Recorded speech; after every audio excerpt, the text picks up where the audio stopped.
పేరు దుద్దుకూరి బుల్లయ్య. రక్షణ పొందినాక యోసేపు, మరి సహోదరి పేరు, ఆయన భార్య పేరు దుద్దుకూరి తిరుపతమ్మ. రక్షణ పొందిన తర్వాత మార్తమ్మ, ఊరు తిమ్మాపురం. అన్య జనాంగం నుంచి రక్షించబడ్డాడు. 9 సంవత్సరాలుగా కట్టెలు కొట్టే పరిచర్యలో పరిచారకుడిగా ఉన్నాడు ఆయన. 9 ఏళ్ళుగా.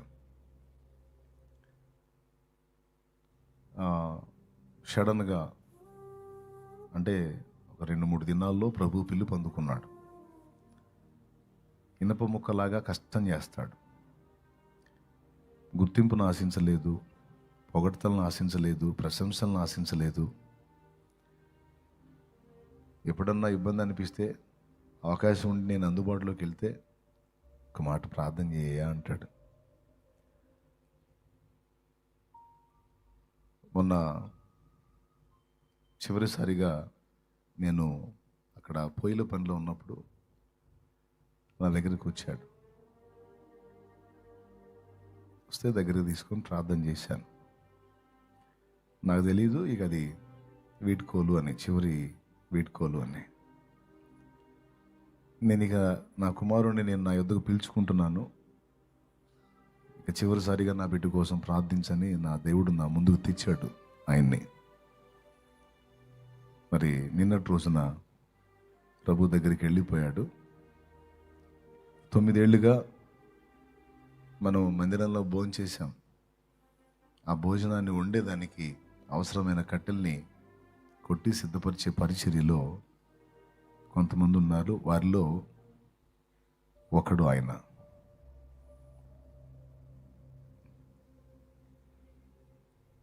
కొంతమంది మారు మనసు పొంది బాప్తిస్మం పొంది ప్రభువుని వెంబడిస్తూ ఉంటారు. అంతవరకు చాలే అని తృప్తి చెందుతారు.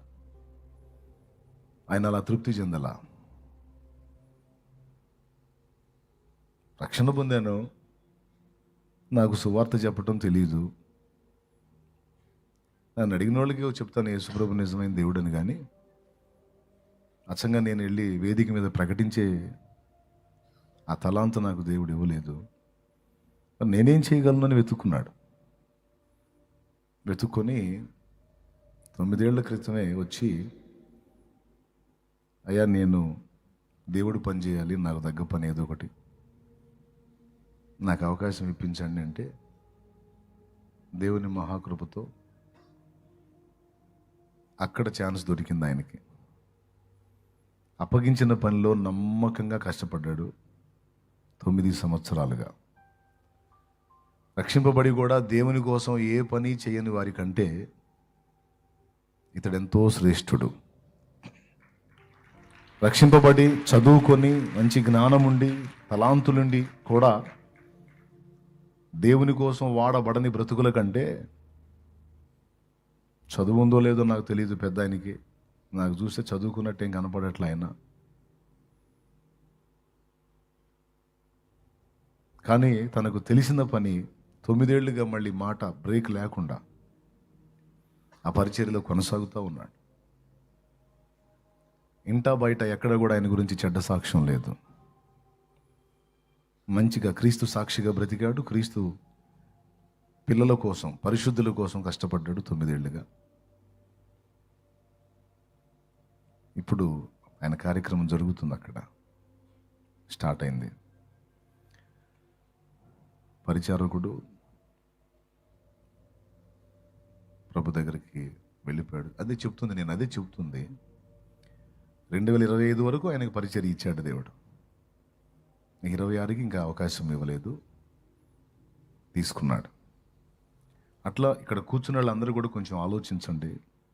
ప్రభువుని నమ్ముకున్నారు, మారు మనసు పొందారు, రక్షణ పొందారు, మంచిది. ఆ సాక్ష్యం నీకుందా? నువ్వేం చేస్తున్నావు దేవుని కోసం? అక్షర జ్ఞానం లేకపోయినా, వాక్చాతుర్యాలు లేకపోయినా, వాక్శక్తులు లేకపోయినా, రెక్కలు ముక్కలు చేసుకొని కష్టపడి పనిచేసి పరిశుద్ధులకు అక్కర తీర్చినటువంటి భక్తుడుగా తను ఉన్నాడు. తన సరౌండ్స్లో ఎవ్వరూ రక్షింపబడలేదు. తన అన్యుడు. తన చుట్టుపక్కల వారు ఎవ్వరు కూడా దేవుడిని ఎరగరు, అన్యులు. వాళ్ళ మధ్యలో దేవుణ్ణి తెలుసుకొని 9 ఏళ్ళుగా దైవ సేవ చేసిన ఒక సేవకుడు ఆయన.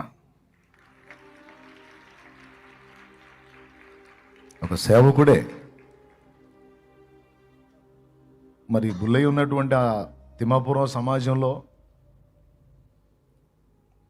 ఎంతమంది యేసుప్రభుని తెలుసుకునే వాళ్ళు ఉన్నారో నాకైతే తెలియదు. కానీ అక్కడ ఎంతమంది ఉన్నా, ఎంత ధనవంతులు ఉన్నా, ఎంత పేరు ప్రఖ్యాతులు కలిగిన వాళ్ళు ఉన్నా, వాళ్ళెవరూ కూడా బుల్లయ్యతో సమానం కారు. బుల్లయ్యతో, యోసేపుతో సమానం కారు. ఎందుకంటే ఆయన అలాంటి జీవితం జీవించాడు. ఆయన దైవ సేవకుడు. రేపు ప్రభు దగ్గర గొప్ప బహుమానం ఉంది ఆయనకి. ఈ 9 ఏళ్ళుగా రక్షింపబడ్డ ఆత్మల రక్షణ జాబితాలో కష్టపడ్డాళ్ళ లిస్టులో ఆయన పేరు ఉంటుంది. ఈ సంవత్సరం కూడా మనం చూసాం కదా, దాదాపు 6,600 ఆత్మల రక్షణలోనికి వచ్చిన ఆ కష్టంలో కూడా, ఆ పరిచర్యలో కూడా 6,600 జీవితాలు మార్చబడినటువంటి ఆ త్యాగంలో కూడా యోసేపు పాత్ర, బుల్లయ్య పాత్ర ఉంది. గట్టిగా గట్టిగా కొట్టి దేవుని మహిమ పరుద్దాం. ఆయన ఉన్న సమాజంలో ఇలాంటి వాడు ఎవరున్నారు? ఈరోజు నేను అందించిన ఈ సాక్ష్యం లక్షల మందిలోకి వెళ్ళిపోయింది. చచ్చినా బ్రతికినా అది దేవుడిని నమ్ముకొని దేవునిలో నిలబడ్డోడికి ఇచ్చిన ధన్యత.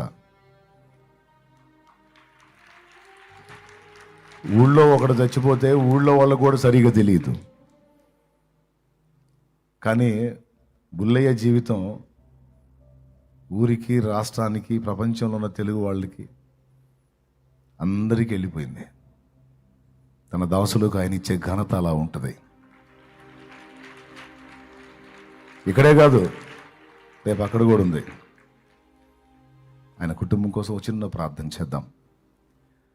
ప్రేమ కలిగిన మా మహాపరిశుద్ధ తండ్రి, కృపగల దేవానికి స్తోత్రము. బుల్లయ్య అనబడినటువంటి యోసేపు కోసం, తిరుపతమ్మ అని పిలువబడినటువంటి మార్తమ్మ కోసం నీ కృతజ్ఞతా స్తోత్రాలు చెల్లిస్తున్నాను. ఒకప్పుడు నిన్ను ఎరగని వారు, కానీ ఈరోజు నిన్ను తెలుసుకొని నీ రక్తంలో కడగబడి పరిశుద్ధపరచబడి 9 సంవత్సరాలుగా భార్యాభర్త ఇద్దరు కూడా నీ పనిలో పాత్రలు అయ్యారు. నీ దాసుడిని నిన్నటి దినాన నీవు నీ మహిమలోకి తీసుకున్నావు.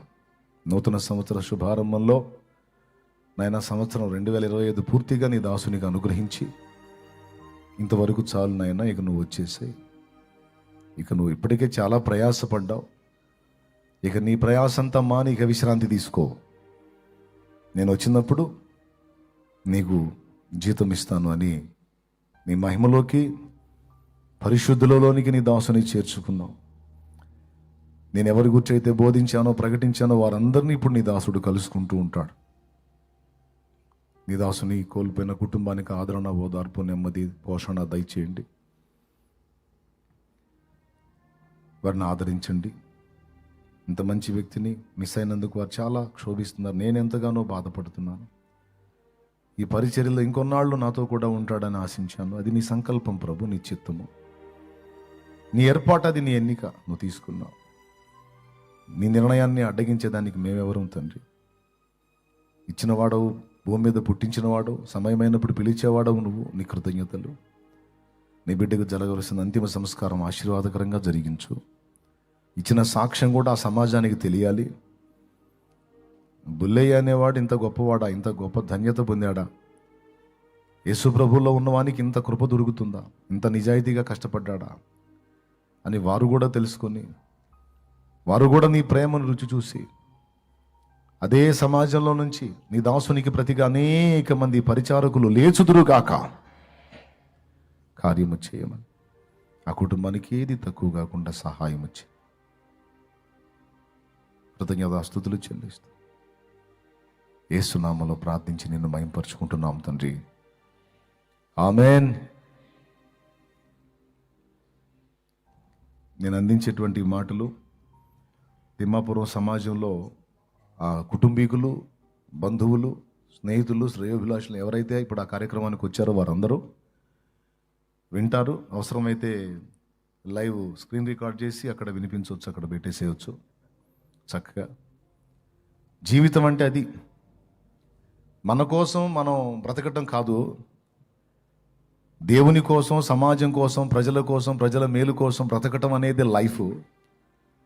అలాంటి జీవితం ప్రతిఫలాపేక్ష లేకుండా ఒరిజినల్గా బ్రతికి ప్రభు దగ్గరికి వెళ్ళినటువంటి శ్రేష్టమైన వ్యక్తి ఆ తిమ్మాపురంలో, ఆ బిడ్డున్న సమాజంలో ఒక ప్రత్యేకమైన పాత్ర బుల్లయ్య, అదే యోసేపు. ధన్యుడు. బ్రతికితే యోసేపు లాగానే బ్రతకాలి, వెళ్ళిపోతే యోసేపు లాగానే వెళ్ళిపోవాలి. ఆమేన్.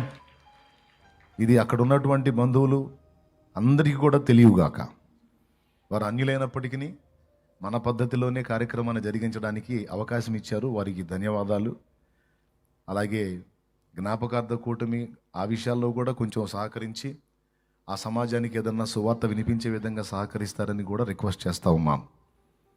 ప్రభు కృప మనందరికీ, అలాగే అక్కడ ఉండి ఆ కార్యక్రమం జరిపిస్తున్న వారికి కూడా తోడై ఉండును గాక. ఆమేన్. రైట్, రండి దేవుని వాక్యాన్ని ధ్యానిద్దాం. ఈ విషయాలని దయచేసి మీరు ప్రేరణగా తీసుకోండి. ఒక కోరిక ఉండాలి. దేవా, నన్ను నువ్వు పిలిచినప్పుడు కూడా నీ పిలుపు నేను అందుకున్నప్పుడు కూడా నా సాక్ష్యం పరిమళించాలి ప్రభా, నీకు మహిమ రావాలి ప్రభా, నా సాక్ష్యం పరిమళించాలి ప్రభు. అలాంటి జీవితమే నాకు కావాలి, అలాంటి బ్రతికే నాకు కావాలి. నన్ను అనుగ్రహించమని ప్రార్థన చేయాలి మీరు. తప్పకుండా మీకు కూడా ఆ కృపనిస్తాడు దేవుడు. ఆమేన్. రండి దేవుని వాక్యాన్ని చూద్దాం.